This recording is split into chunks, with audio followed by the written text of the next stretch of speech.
నీ యొక్క ఉద్యోగంలో గాని, నీ యొక్క వ్యాపారంలో గాని, లేదంటే నీ యొక్క కుటుంబంలో గాని, నీ యొక్క సమస్య ఏదైనప్పటికీ దేవుని యందు విశ్వాసం కలిగి నువ్వు ఉండగలిగితే నీ యొక్క పనులన్నింటిలో నీవు అద్భుతమైన రీతిగా కార్యాలు అనేది చూడగలుగుతామండి. విశ్వాసంతో ఎదురు చూసే స్వభావం నీకు బైబిల్లో మనం చూసినట్లయితే యేసుప్రభు వారు రోగులను స్వస్థపరుస్తున్నారు, గాయాలను నొప్పుతున్నారు అని తెలిసిన ఒక శతాధిపతి వారి యొక్క దాసుడికి అనారోగ్యంగా ఉన్న సమయంలో, ప్రభువా నా యొక్క దాసుడు అస్వస్థతో ఉన్నాడు, దాసుడు స్వస్థపరచండి అని చెప్పి వేడుకొని యేసుప్రభు వారిని తన దాసుని ఎందుకు తీసుకుని వెళ్ళినప్పుడు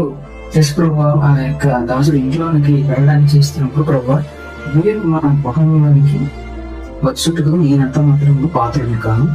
దయచేసి మీరు మాట మాత్రము సెలవివ్వండి, నా దాసుని స్వస్థ పొందుతాడు అని మాట మాత్రము సెలవివ్వండి అన్న విశ్వాసం అనేది చాలా గొప్పదండి. ఈ పనులన్నింటిలోని గొప్ప కార్యాలు జరగాలి అంటే విశ్వాసంతో నీవు నమ్మకం కలిగి ఉండగలిగితే నీ పనుల్లో ఈ అద్భుతమైన రీతిగా కార్యాలు అనేది చూడగలుగుతామండి.